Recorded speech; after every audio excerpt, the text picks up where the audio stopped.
Hi, everybody. Welcome. I'm Ron Delphine. I'm the Executive Director of Heinz Alumni Relations and the Reedy Career Center here at Heinz.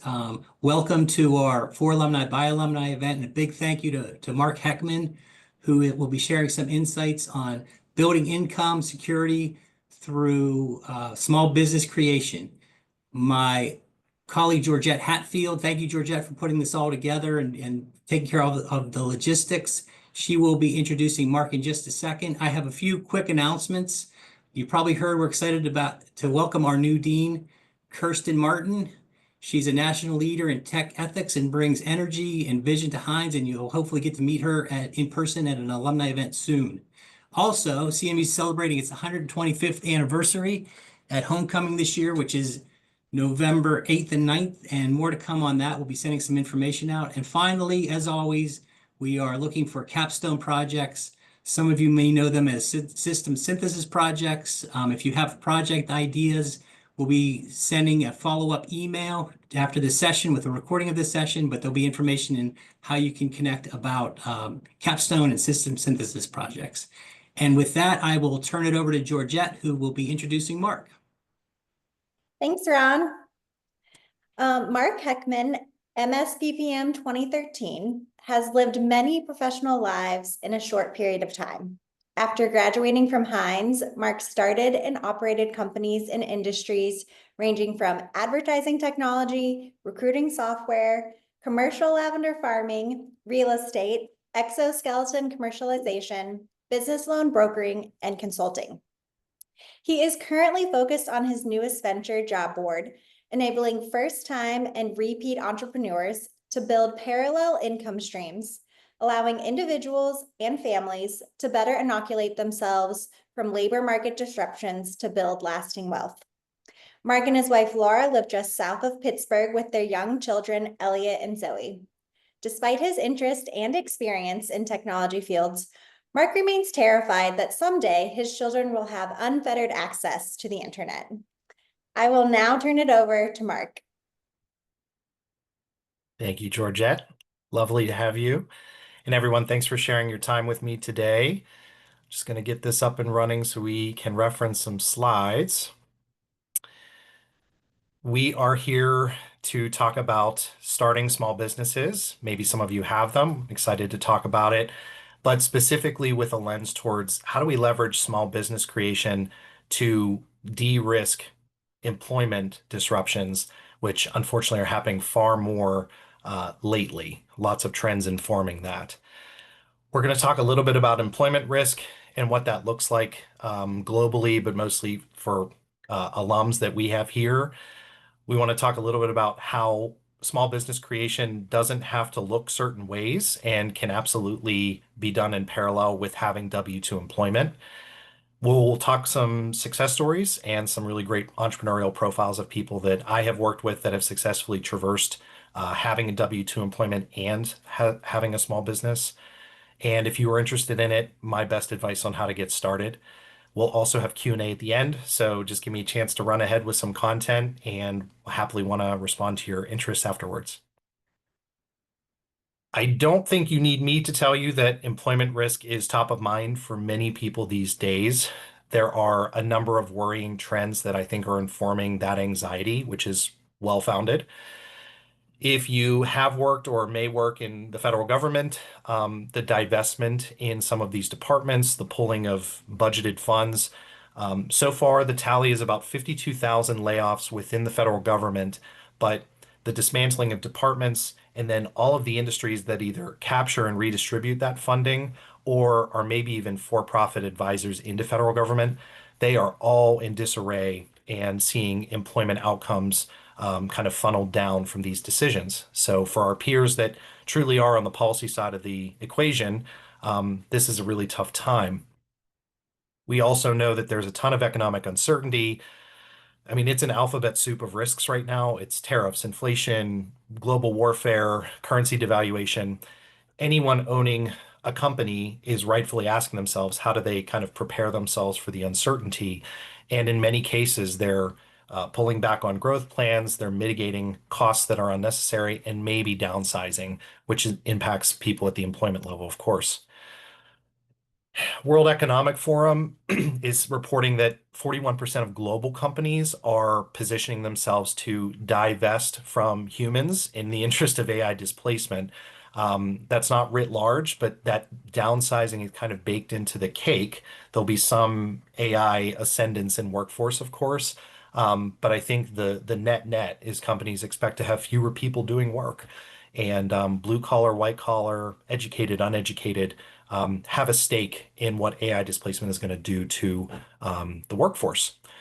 So just these three things, and by all means, this is not comprehensive, but these are pretty significant trends that are informing whether or not we feel at home or stable in our employment situations. And I would even add just a worrying trend of what I'm calling the kind of erosion of the compact between employers and employees. Legislatively and just within private companies, we're seeing just fewer workforce protections, the fraying of social safety net, lack of workforce preparedness or training or safety, um, actively combating the organization of employees into unions. These are just not trends that are kind of encouraging of safe operations within employment. We now, with the passage of the big beautiful bill, their words, not mine, but with that passage, we're now seeing this coupling or more tightly coupled relationship between employment and your qualification for things like healthcare. Um, Seemingly, some people think that that makes sense, but the problem is that when you deal with gaps in employment, that means that you are now completely flung into uncertainty when it comes to continuing with your retirement contributions, being able to keep your savings at pace, or even just qualifying for healthcare at a baseline. So that movement towards employment as a baseline qualifier for needs presents a challenge for de-risking employment and employment outages for ourselves. And we, of course, have been living through an age with wage stagnation and now inflated rising cost of living. These are not situations that employers, I can't say all of them, but in aggregate, employers have not kind of risen to the occasion independently to raise wages or standards. They are looking probably to be forced, and that doesn't seem to be what's on the horizon. So the summation of these, in kind of this is where it turns to us and what we're talking about today is we're now in an age where being solely dependent upon your employer for the provision of household needs like healthcare, retirement, HSAs, contributions towards childcare, or future wealth building vehicles like K plans and other retirement building opportunities, it's risky. And if you're underemployed or unemployed right now, you are actively coping with what the downside risk really feels like, given some of these trends. And so the aspiration and my wish for all of you, if it's a good fit for you, is we take steps to de-risk ourselves and our future professional lives from being this exposed to the downside of where we see workforce going. That can look like many things, but I think in general, what we have to ask ourselves is there an alternative configuration for ourselves and our household? So think of like right now, you might have a W-2 contract with a single employer. Maybe your spouse or partner has the same. But the question is, if we move towards a diversified income stream that's a W-2 income plus some type of small business, and maybe we're empowered to provide the benefits that we need for healthcare or retirement, and it need not require that W-2 role, but can be self-funded or self-provided through a small business. These tactics tend to be a pretty good defense strategy against the worst of what workforce can do to disrupt our households. And that's kind of the spirit with which we want to continue here and ask, how is it that we can avail ourselves of this de-risking strategy so that when we wake up with a layoff, we have a place to go to increase income, depend on income, use severance to kind of buoy ourselves or build our business in parallel, so we're not left kind of in a rut in a big way. And I have to say, I have stumbled into this world. This is not something I like had as some core value prior. I kind of refer to it as this portfolio approach to employment. So as early as 2020, that was the last time I had a W-2 contract. I was with, this happens to be a revenue fund that funds venture capital, or I should say venture style startups, all along the East Coast. I was the director of platform for these this portfolio. So I basically was responsible for growing these companies and instilling best practices into their sales and marketing. It was an interesting job. The income was great. But I was feeling that exposure to, if they fell out of love with me or me out of love with them, how quickly could I provide for myself on the quick? And so the first thing I did was I started my first consulting company, and it really was just to have some contract revenue that I could do on nights and weekends, to get by, to have a little more spending money for vacation. What that turned into, and my first consulting company evolved into what's called Crooked Ventures. But what that turned into, and now in 2025, one of my clients was a lavender farm that I became a part owner of and is still selling wonderful value-added products on an e-commerce platform. So the company's called Appalachian Botanical. That's been a really fun venture, and now I'm a part owner of that.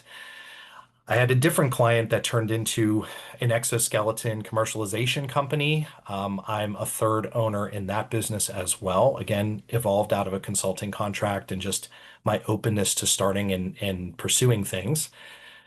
I wanted to create for myself a little bit of a recession-proofed trade business. And so I joined with a licensed contractor to create a subscription upkeep business for homeowners and some commercial property owners.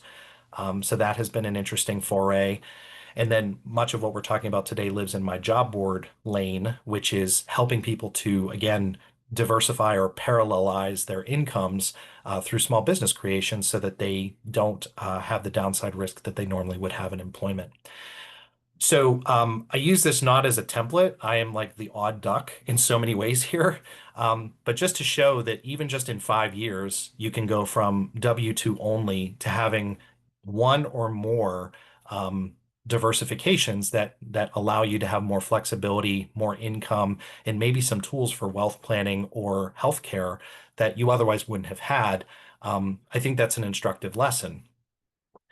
And so if you are hearing that and saying, like, is that something I could really do? And I respect that everyone has constraints, whether that's family, time, healthcare, et cetera. I think what I would just ask is this core question. Would I, or would you, rather trust that your current employer will have your best interest in mind, or prepare now as though they someday do not? My hope is there continue to be great positive actors out there in the employment landscape. Some employers take on that ethic more dutifully than others. But my goal for you, or my wish for all of you, is you should prepare as though someday their needs for you as an employer may fall out of alignment with what your needs are as an employee. So if you didn't jump off the call yet, I'm guessing one or more of these feelings are true for you, which is you may be feeling at risk with your work situation, either currently employed but at risk, underemployed, or unemployed. So those flavors all belong in this conversation. Maybe you've always wanted to start something and you're hoping that maybe there's something useful here to talk about or to get you started. Or perhaps you feel stable in your current situation, but you do see some merit in diversifying your income and your provision of benefits for yourself and your future for your family. All of these are good reasons to kind of linger for at least 20 more minutes and see if it's worth it for you. One kind of myth we try to bust with our work at JobBoard is that most people have this belief that it's a binary. Either I go and work for someone or I go and start my own company. And I'd like to offer you just the plain truth that it is a more nuanced question there, and it is not a binary. There are plenty of people who have a side hustle that graduates into something more, something more, something more, and maybe someday it forces them to make a choice between a W-2 or not. But you can use your small business as a tool for wealth creation or stability creation for your family without it growing out of kilter with your existing W-2 or future W-2. Just to show you kind of the breakdown or menu of configurations that we have found to be true. Everyone knows side hustles colloquially, but for the purposes of our conversation, think of this as a hustle that you can turn on or off. You're usually using nights and weekends to do it, and it provides small kind of bites of income, but nothing stable and usually not enough to really evolve your consideration of keeping your day job. It tends to be in the informal or casual capacity as well. These are great. They serve a purpose. Oftentimes, side hustles are a gateway into what we kind of casually call major minor configurations. So all of you have your experience in education. So back in undergrad, you may have had a major and then you may have had one or two minors as well. Similar thought process here. Your W-2 role may continue to be your major, your primary income source, but we want to sprinkle in potentially a minor, something that is a formalized business, so a step above side hustle as far as sophistication, or you're legally formed, you have a little bit of support, but we want to still keep it modular. If you need to turn it off for a quarter, if you need to be able to size up if your income dips, it has the ability to surge up or down as your needs really require. Extending the metaphor, we have what we consider double major scenarios, which is success within the side hustle or major minor configurations are suggesting to you that maybe there's more income and opportunity to this small business, and I should be leveraging either free cash, credit, or potentially my W-2 income to underwrite the progress within that double major business until and unless a decision is forced where I have to choose one. So there's a lot of people that kind of they wish for success within their business, but then it ascends quickly to where they say, "Oh boy, can I even keep my day job and still do this?" But that's a tenable position to be in as long as you're in balance with your other priorities. And then the final kind of evolution, we call it entrenched and maybe eventually multi-venture, which is where the entrepreneur eventually decides, hey, I am going to exit my W-2 employment to focus on this new business. And it turns out that once you do start a business, you tend to always have this kind of barometer for opportunity that may encourage you to think similarly about future ventures as well. Now, I want to say, even within this breakdown, it is not explicitly a progression. If you have a side hustle and it's doing exactly what it needs to do for you, you need not level it up to major minor, to double major, or beyond. It's all about, is it performing the necessary work that you, your family, your income needs, your stability needs require? I will say that there are more advantages to forming a business legally, being able to take expenses, having business credit you can leverage. There are benefits to progressing through to more advanced stages of creation tiers, but it's not required. So biggest thing is, please don't think I'm selling you on, you got to quit your W-2. No, this slide basically says there are 3 steps before even considering that, and you may never progress past having W-2 and a side business together. I'm going to do a little bit of a deep dive into each of them just so you can see the nuances of what those look like if you've never done them. Again, side hustles are informal, kind of as time permits, nights and weekends. These businesses are very low cost to get started. You may need some equipment and materials, but you're probably not legally forming. You probably need little or no professional services on top of it. It's just you as a solopreneur, usually providing services to someone else. And as that, accordingly, the cost to maintain this business is very low, maybe hundreds of dollars per month and just kind of buying materials as you're consuming them, a little bit of a tech stack, but probably not. And it can be as low as $0 per month if it's something akin to, say, garage sailing and reselling on marketplaces. A good example is like a casual Etsy store where you're sharing maybe artistic creations of yourself or digital products. That's a common one. Maybe you teach yourself a digital skill like building websites on Squarespace or WordPress, and you can market that to local people that you know, or commonly local services if you do car detailing, window washing, something that's just kind of known in the neighborhood, but not of a scale that it really encumbers you. So from an intensity perspective and even a risk profile perspective, these things are super low cost, low intensity, but also lower in reward. Certainly contribute some, but don't avail you of all of the kind of accoutrement and benefits that can come with more elevated approaches to small business creation. One of my favorite examples of this is my buddy Joe. He's a nerd and a big Lego guy, but what he noticed was that in a lot of his Lego universes, the products you could buy off the shelf, there were characters that he loved from the movies and the lore that weren't created. They just weren't important enough or prominent enough for the manufacturer to really design them and deliver them in kits. And so he built 3D printing rigs and perfected upon a whole host of designs. So he 3D prints with high quality resins these characters that, for people that are as nerdy as he is, for Lord of the Rings and Star Wars and such, and he sells them as a niche market online. One of these characters, which you can see, these are small in the grand scheme, these sell for as much as $130.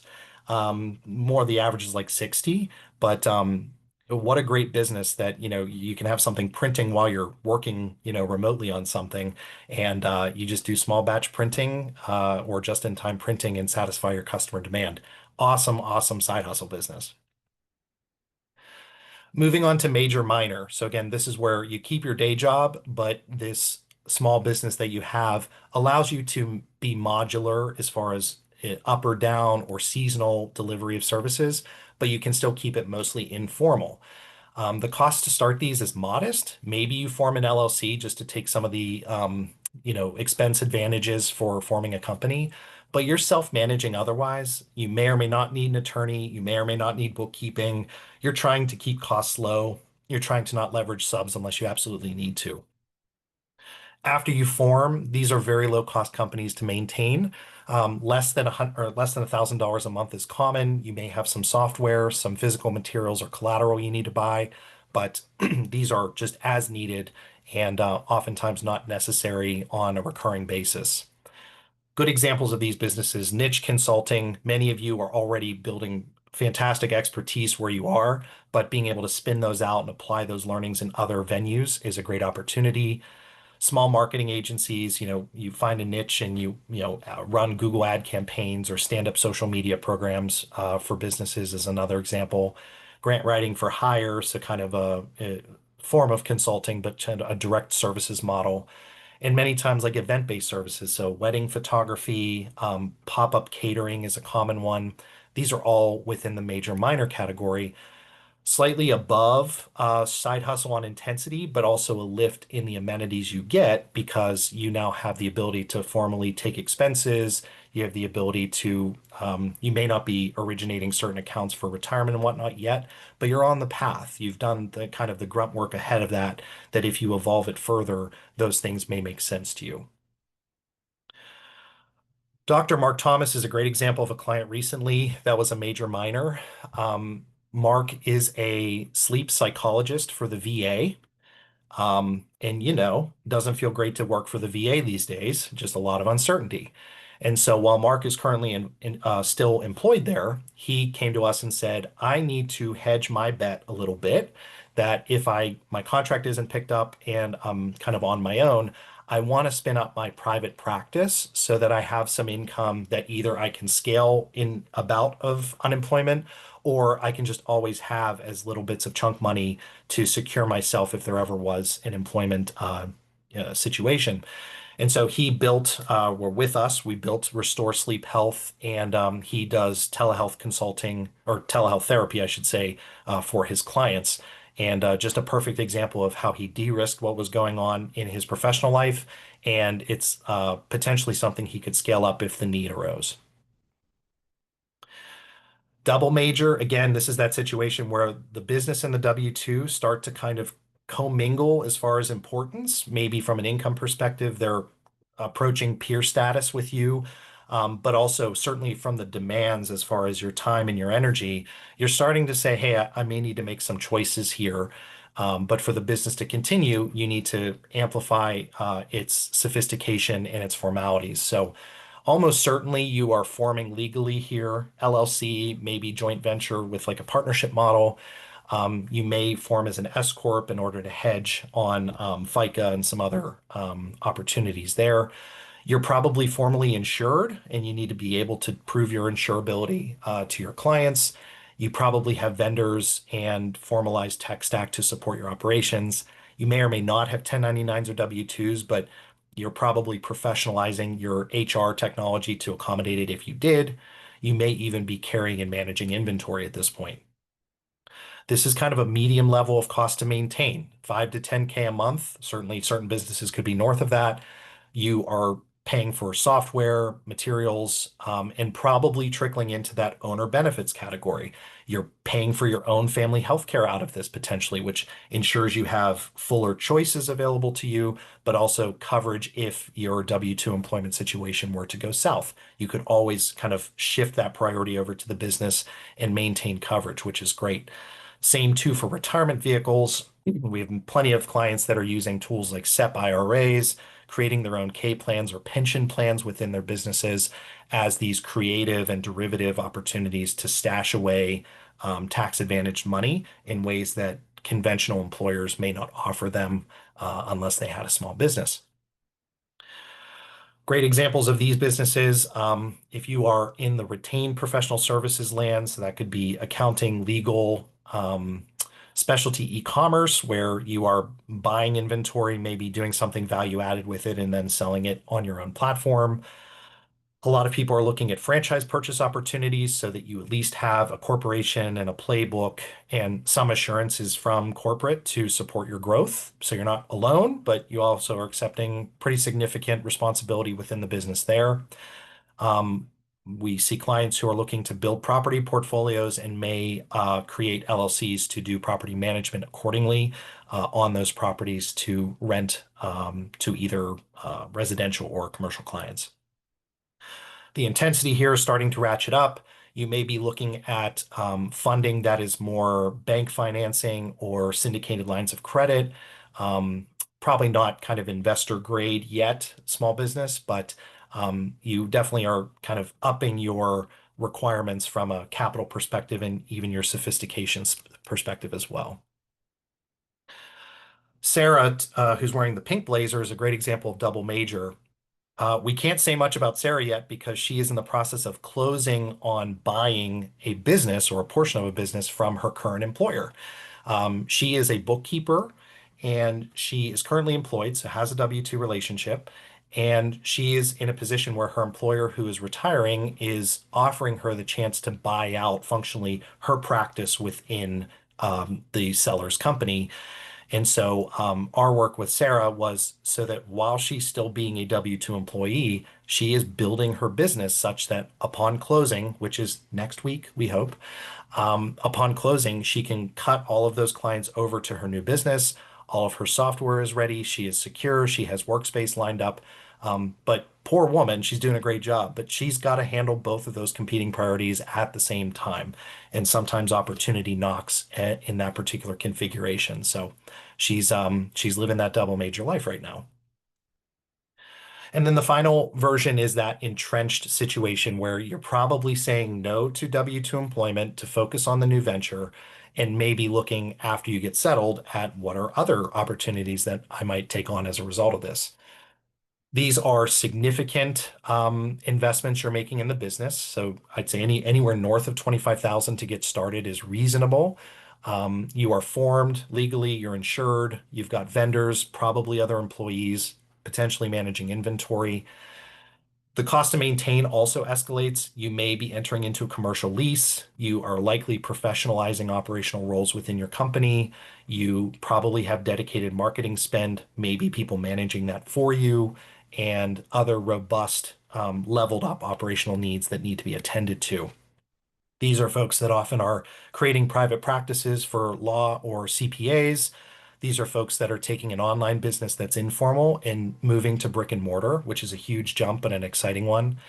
People who are doing contracted services for maybe other commercial accounts that require a higher level of sophistication, or maybe you're doing your own product manufacturing for something that you're selling either online or physically in store.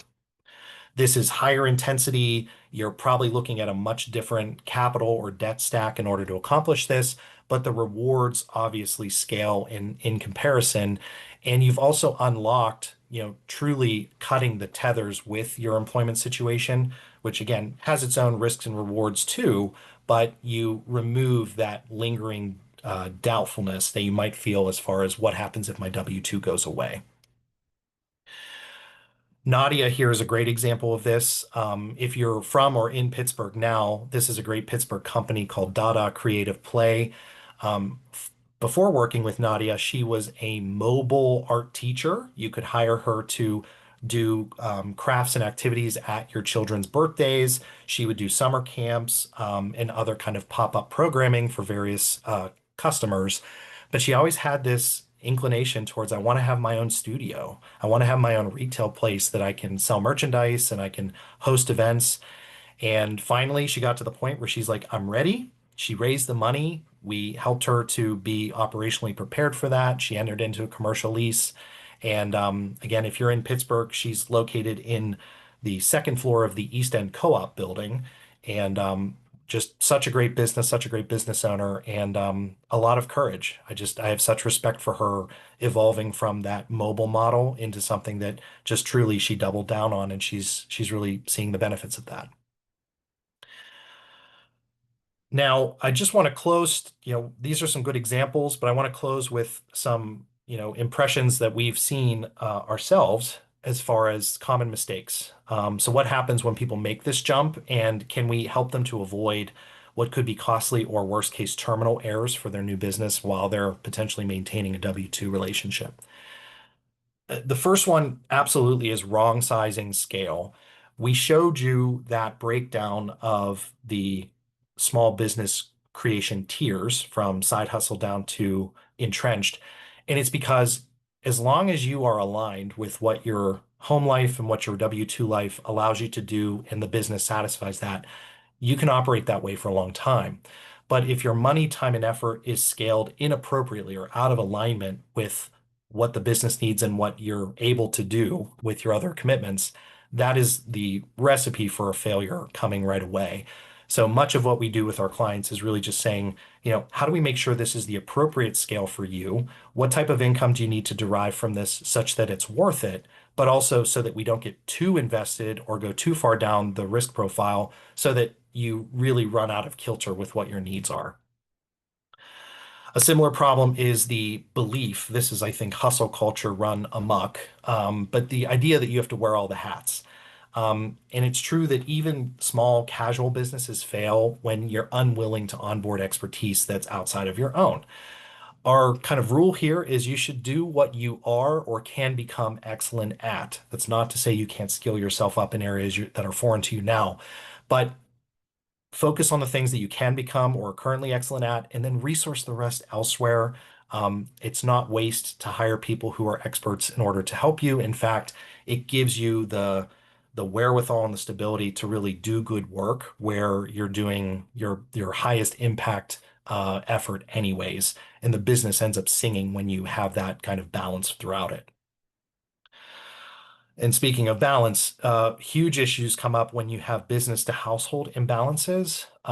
If you are partnered with somebody or have children, I mean, the easiest way, this is true of W-2, by the way, is that the easiest way to regret your decisions and probably close your business is to not attend to the needs at home, whatever those are.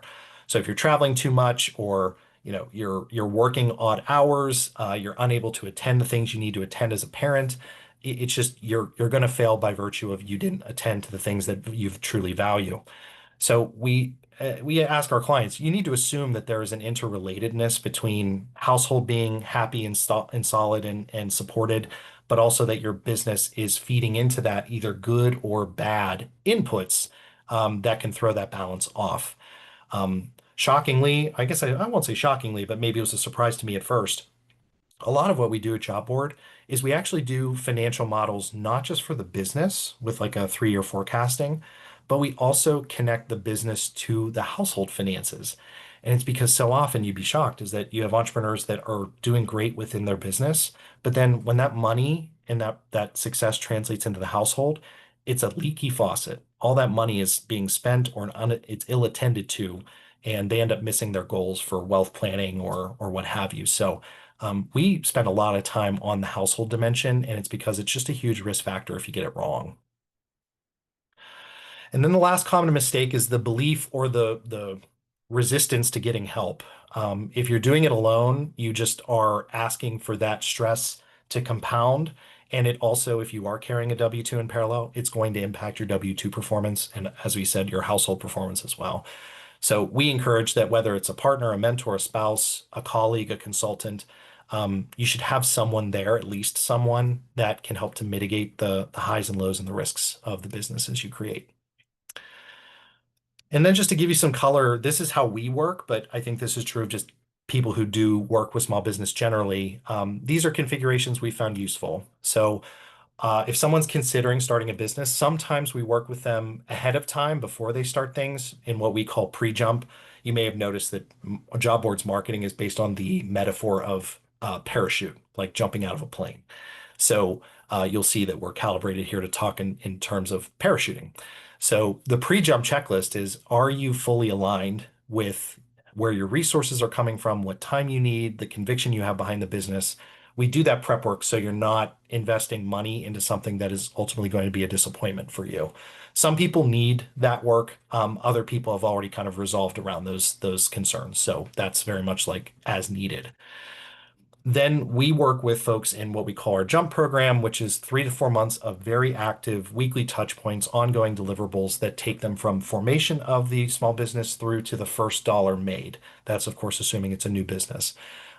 This is direct technical support. We're building brand, building website, establishing bank accounts, legally forming, building their vendor stack, securing first clients, building collateral. It's all of that. And it's an intensive 3 to 4 months, but our goal is to get clients to where they're self-sufficient at the end, that not that they don't need people, but they don't need the consultants to handhold at that point because the 3 to 4 month risk profile has been mitigated and they're off to the races with clients in hand.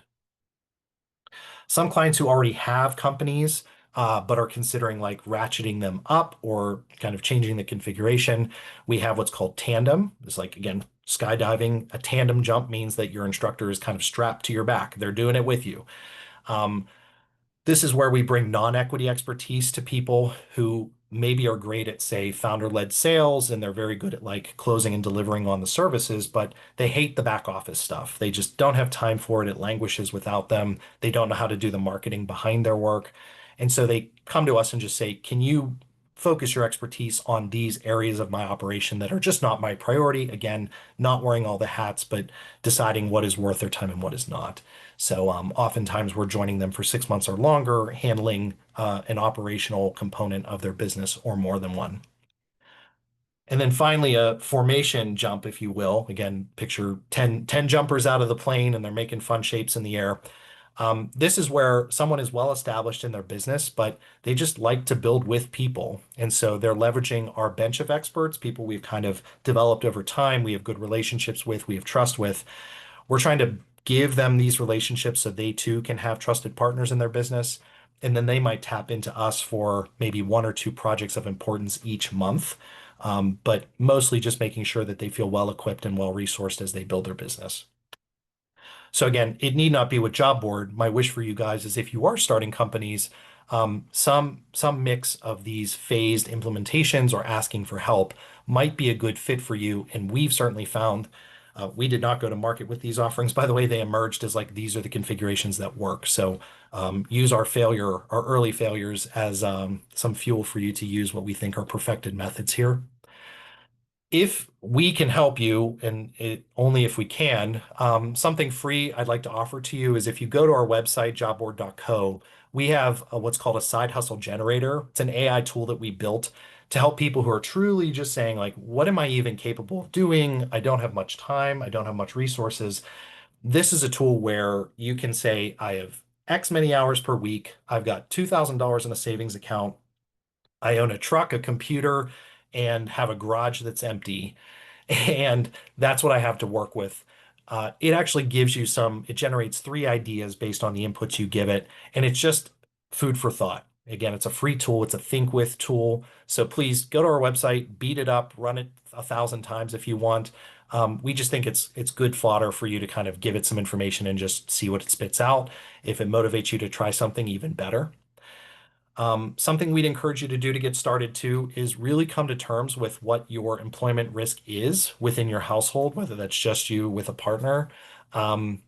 If you really come to grips with what we think the downside opportunities are for you to step away from W-2 or just have something in parallel with it, we think it's a motivating or a force factor for you guys to really consider what's possible. So come to terms with that, have that conversation at home.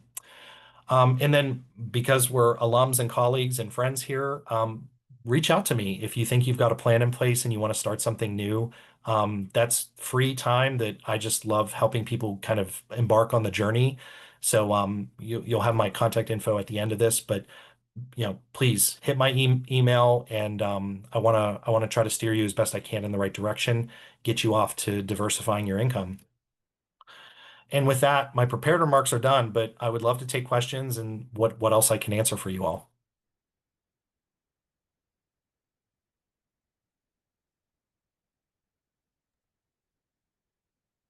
Feel free to just ask Mark questions, or if you're more comfortable, put them in the chat and Georgette will monitor those.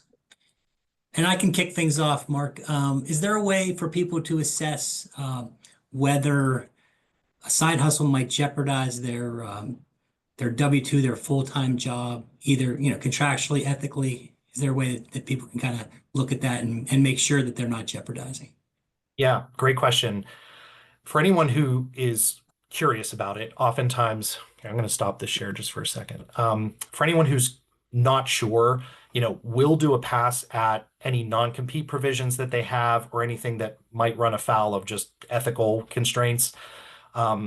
If it's that difficult to answer, we'll often encourage them to talk to an attorney about it. So we certainly never want to push anyone into a position where they may run afoul, because what better way to stifle that progress?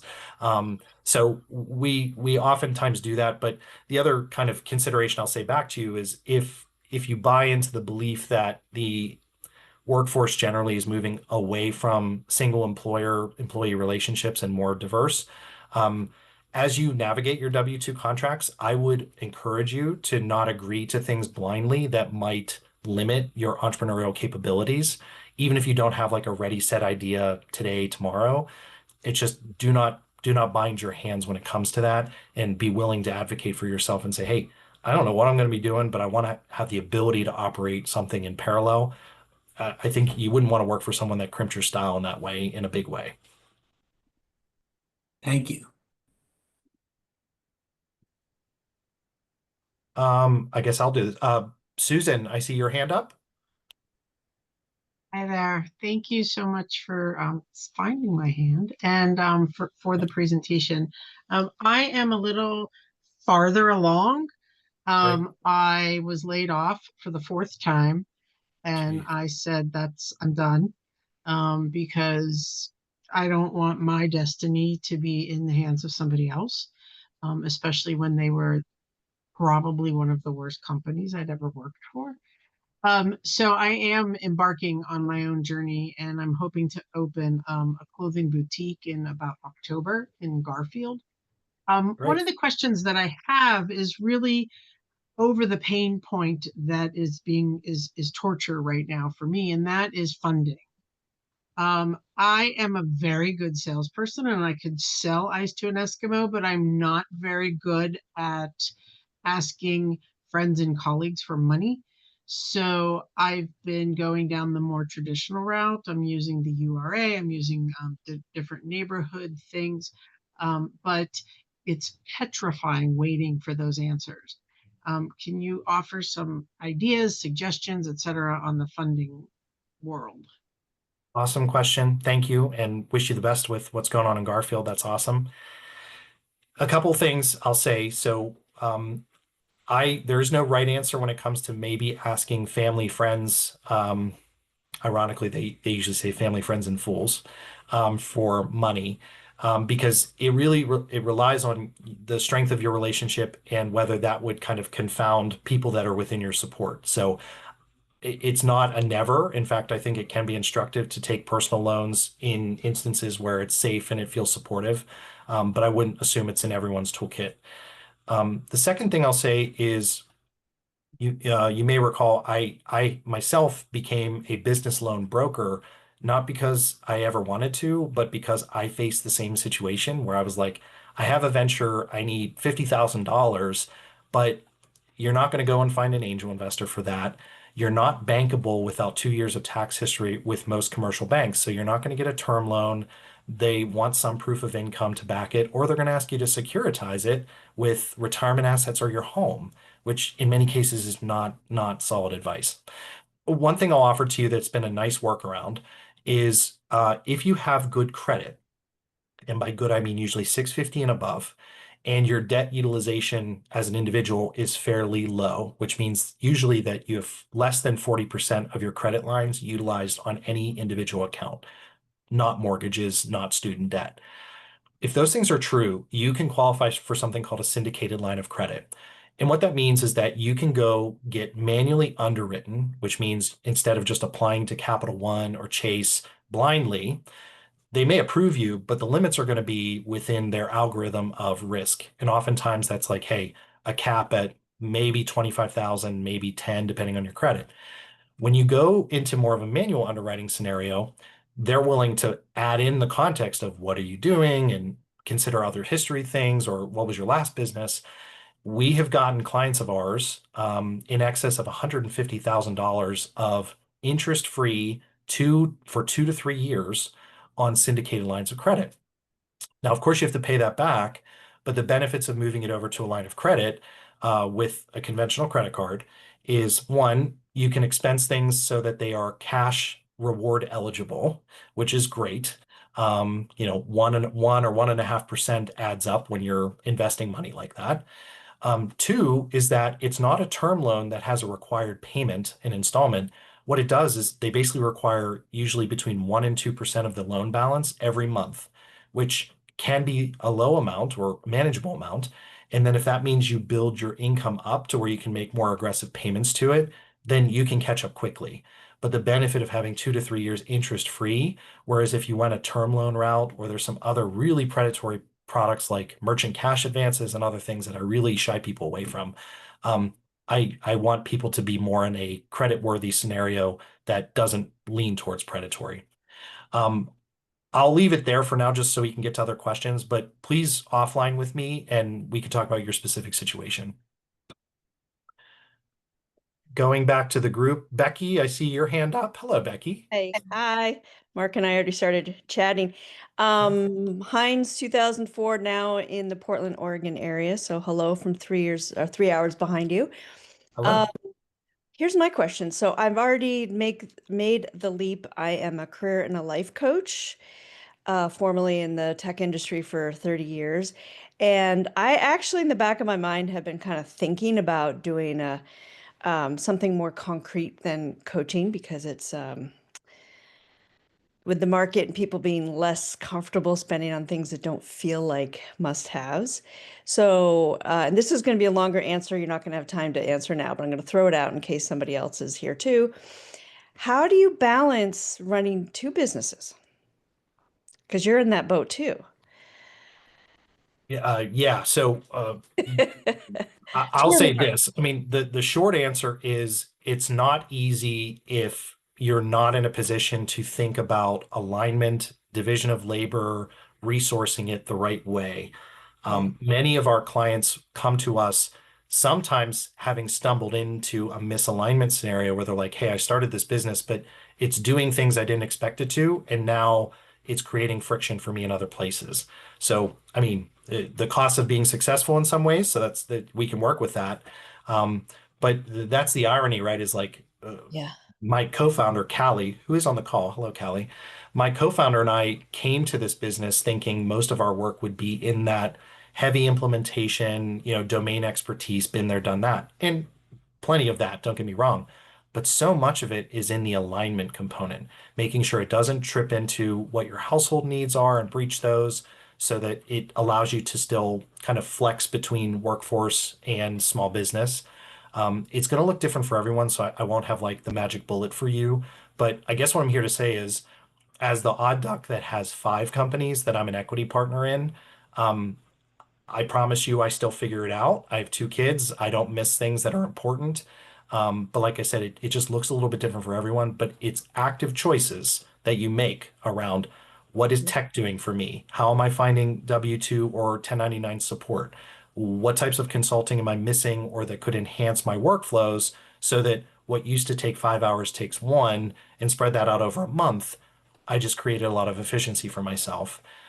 So it's a mix of all these tactics, but I feel like that's a ton of what we're doing for people is convincing them that parallel income opportunities actually are a good fit and possible for them. Thank you. Thanks, Mark. Yeah, of course. Kathy, you wrote and you have a hand up, so you're up. Yeah, I'm happy to just ask it live now that I know that we can. I had kind of Yeah. made my question. So hi, Heinz 97, and I'm in Sacramento, California. So joining you, Becky, on the West Coast. Um, Okay. I was in the same job for 23 years, and they rather suddenly decided we were no longer a fit. I'd been thinking about becoming a consultant after I retired from that position. And so I just quickly formed a consulting firm. I work in government and health and human services. Right. I now have this interesting situation where 2 years in, it's worked pretty well. Like I just started contributing to retirement, for example, again through my own firm. And one of my clients, my biggest client, in fact, has said they would like to hire me. And what I've said back to them is I'm open to it. I want to explore it, but I don't want to give up my LLC. I want to keep my what would then become, I guess, a side hustle to some degree again, but more, formal than that. Like you were talking, I like your degrees. And that I would like to keep some clients that have no conflicts with them. There's a lot of separation across the breadth of my clients, which is great. And they've been okay with that. So Good. we're sort of at the beginning of having a conversation around that. And I just thought, since I'm in sort of an interesting reverse kind of situation, I'm sure you see this from folks who've developed consulting firms, and any thoughts or advice or things that, be aware of that you might have. Thanks. Of course. Thank you. So very common situation, and sometimes it's even more incestual than you're saying, which is sometimes people leave their W-2 and then their former employer becomes their biggest client. And it's because, again, they did really important work, but you're expressing to them that this configuration works better for me than maybe what is more conventionally construed in workforce. So oftentimes, I guess what I'd say is it's a conversation you need to have with a potential client where you're like, look, as long as you care that I'm the provider for you, the how that we engage really shouldn't be a stopping mechanism. The good news in your camp is that oftentimes contracting via 1099 relationship, it ends up being cheaper for the company. There's no overhead. They don't view you as someone that couldn't be terminated if a contract kind of required to be terminated. It avoids the messiness of HR and creating benefits and such like that. So I like prefacing it with, hey, I am excited to work with you. Let's do it in a way that is most efficient for both of us. And I'll be the first to say that once I kind of got the taste of being independent in my own ways through my own companies, I will never take a W-2 job. There's just no job. I don't care how much the money is. There's no job that will afford me the flexibility and the kind of ability to self-reliantly operate towards retirement and wealth planning goals. You just can't find it. And it's because we as individuals are authoring that by day. So it's more likely that our businesses can conform to our needs than some random business that might find us. So I'm with you, but I think the pitch for situations like that is if they were to push back and say, oh, we've never really done this as a consulting agreement, I think you just want to walk them through and say, if you hired me as a consultant, here's what that would, or excuse me, if you hired me as an employee, here's what that would entail for you. And then you start to see like all the savings and logistical hoops that you save them by going 1099. Usually that's the end of the conversation. Sometimes it gets into IP ownership if that's something you get into. And that becomes a conversation of who owns what. And if you make an asset for the business, can you reuse it for another client? I think those are legitimate conversations about like where's the line drawn and what are you agreeing to. But otherwise, I think it's solvable. So I wish you luck as you build your practice. Thanks so much. Appreciate it. Yeah, of course. All right, this is Georgette, but I have a question from the chat. Please. Omar asked, trying to find a data partner for a workflow orchestration tool, but struggling to make this connection. I have the POC, but I can't develop a working prototype without the data. This is in kind of the health sciences domain. Do you have any suggestions? Would need to know more, but much like I discussed in that formation offering that we have, I have contacts in kind of guns for hire in both data science and AI, maybe some with more of a statistical lens that could be useful. I happen to have a client now that is, he runs a consulting firm that does CIO type work for hospital systems. So even just as like a peer or some type of subject matter expert, we might be able to facilitate something. So Omar, just be in touch with me. Let's see if there's a fit. All right, sounds good. Thanks so much. Yeah, of course. Alec, did you want to share your case study?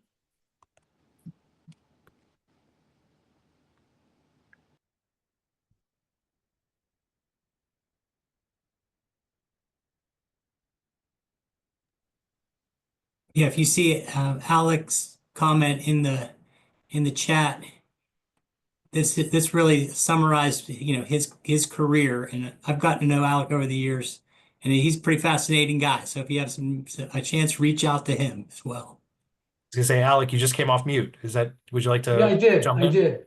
Yeah, I just saw this online today, and I thought, I've done this. I've Oh, started. perfect. I started with an answering machine in my attic in Pittsburgh in 1980. I was working for a large university that we all know and love, who did not really care for their employees to do side hustles, which I did anyway. And several years later, the side hustle became quite big. And my partner, who was also working for the university, told me, "Hey, look, we're gonna leave." And my boss at the university said, "Look, you guys can leave, and we'll give you Hunt Library to do an automation project." And so my employer was my first customer Fantastic. for the business. And so then we bartered for an office space in Oakland with an architect. We did his temperature control and mechanical systems, and we got some office space. Then we went to Penn Avenue in Garfield, like most everybody else online here, and rented office space. And then 35 years later, I retired, and that was 10 years ago. So yeah, I made payroll every week, every 2 weeks for 35 years. I had folks that were drug addicts. I had folks that were drunks. I had people that stole, and I had to put in jail. I mean, was started out as a 1 or 2 man show, and now the kids are running it in Florida, and it's a 20-person, I don't know, $8-10 million operation. And the 2 companies that I started in Pittsburgh, I sold to my employees, basically gave it away for a part of the profits over 5 years. One of them, Alps Controls, is still in West Homestead. They're, I don't know, 80-90 million a year. And the other one was Automated Logic Pittsburgh, which bought the control side, and they're in up on the Parkway. So Wow. it was fun. What we said, Mark, I really agree. It was nice to see all this codified. I'm one who never put a business plan together. I just went seat of the pants all the way through. But having someone like you to put it together for everyone, I think makes it a whole lot easier to see what the different options are. And I can see where I went through and did every one of those options, that That's you great. mentioned. So Congrats on your again, success. I've done it. I've retired. I just play racquetball a couple times a week, and visit the grandkids on big road trips in my Tesla. So I'd be happy to interact with folks. And I met Dean Christian in Dunfermline, Scotland, a few weeks ago when I was on a trip with my family. So it was kind of fun. I saw the photo, Alec. That was great. Yeah. See, Yeah, so we have he came a to our- live example of how this can be successful. I Yeah, think we- we are at time right now, but there is one Sure. question. Do you want to just finish with that final question, Mark? Yeah, I'm seeing Fabian in the chat. So Fabian, I'm in cybersecurity working for a tech company now as W-2. I'm in pre-jump. I don't know how to start. I want a cybersecurity consulting business. So Fabian, perfect place to start, that you are in an industry that you expect to practice in potentially. we would ask some good questions about conflict, just to make sure that you're free and clear. So that might be one departure point. But that pre-jump, like I said, we have a curriculum that's about like 10 steps of validation to make sure that you're truly ready. It covers everything from, like I said, conviction to your support network, to what funds you would consider using, what would your market positioning be, and is it kind of discrete enough and also distinctive enough that it would kind of get through. So I would say it's worth a conversation, but you're in a prime position to do it because you're currently employed and would have some cash flow to use as leverage to get started. So please be in touch. Well, we are at time, as I mentioned. I want to thank Mark for being here. This was a great presentation, Mark. Really appreciate it. And thank you also for offering to help anybody who's in need of that help. I also want to thank you all for taking some time out of your days to be here and attend this event. As I mentioned at the beginning, we will send out a follow-up email. Mark's contact information will be on that. There's a few other ways to connect. We'll also share a video of this presentation too. So thanks again, and hope to see you at the next one or at a live event sometime soon. We'll see you. Thanks all. Good luck with your ventures.